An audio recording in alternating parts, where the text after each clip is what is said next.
Okay, now it's recording. Okay, now Well, it's can you hear? Will this camera hear you speaking? yeah. It's got a Okay, mic on the front, okay. so So I'm just getting a face view here of you, right? You're fully. I'm getting you from your elbow to the top of your head now with the facial. okay. Okay, now you can explain Okay. in the I way you just- want to. I just probably was out of the operation room about a half hour ago. I got balloon angioplasty on the right jugular vein and a stent placement on the left jugular vein. They examined the esophagus vein and found no pathology with it. So his comment was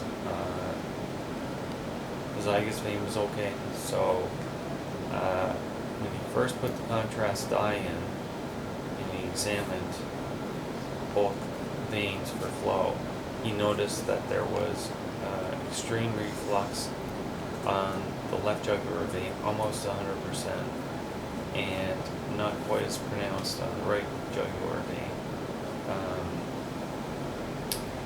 The other thing he observed was that below where you have your stenosis on the right jugular vein,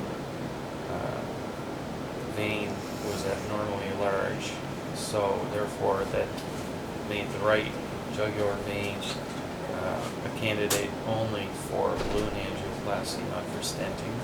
So I had the balloon put in there. When the balloon was put in the right jugular vein, I felt it. I mean, I felt it. I felt a rush of blood going past my ear, like a swooshing sound.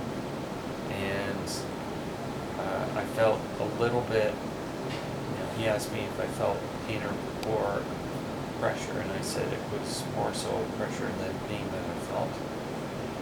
And at that point then, I knew that he wasn't going to use anesthetic on me because I wasn't feeling any pain from it. When he went to the left jugular vein, he looked at it and his first reaction was, this vein is pathological, and it looks like there's a problem with it, looks like trouble. So I asked him right away, he told me, he said, no talking please, and I said, what do you mean no trouble? And he said, this one is severely stenosed and you have 100% reflux in it. So at that point he went ahead and he did a balloon angioplasty on the left jugular vein. Again, the same thing as I felt with the right one. The rush of blood behind the ear. The immediate feeling once both were done, though, was that the pressure that I felt for years in my brain was almost like, well, not almost like, it is lifted, it's been lifted. When he finished with the left jugular vein doing balloon angioplasty, he then asked me,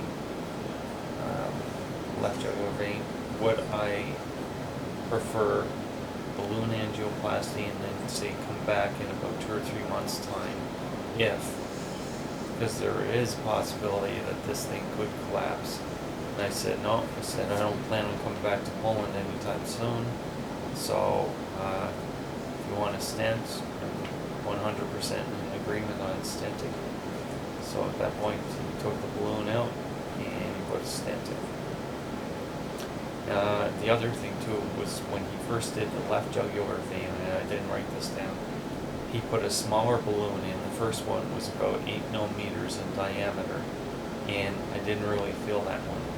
So then he went with a larger diameter balloon. It was about 14 millimeters, and I definitely felt that one. So he knew that I had to have a larger diameter, either stent or balloon, in order for the left jugular vein to not reflux and have proper blood flow. And then some of the immediate improvements that I noticed as soon as I was done the procedure, Oh, by the way, what he did do was show me on the screen, on the monitor, proper blood flow, and I could see with the contrast dye that on both the right and the left jugular vein, I was getting correct blood flow. It was going downward. There was no refluxing back towards the brain. At which point I said, "That looks excellent. Looks like excellent blood flow. Makes me happy." He says, "Good." I was happy to help. And then they wheeled me back in here, and I just commented on some of the improvements right away. And they're kind of improvements that you don't even realize that you're experiencing them. It's almost like you don't even catch it. It's like you just, all of a sudden it dawns on you.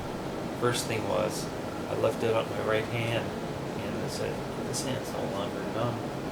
I got the full use of all the fingers here. There's no feeling of my hand feeling like a glove. So that's a big bonus in of itself. The second thing was, like I said, the brain fog was lifted. I don't have that feeling of heaviness on the head. I can concentrate a lot more.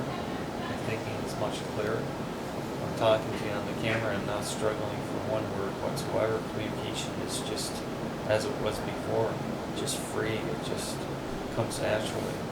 And you know, when you have MS and you have problems with speech, having that little gift back is, you know, it's huge. Fatigue, no fatigue whatsoever.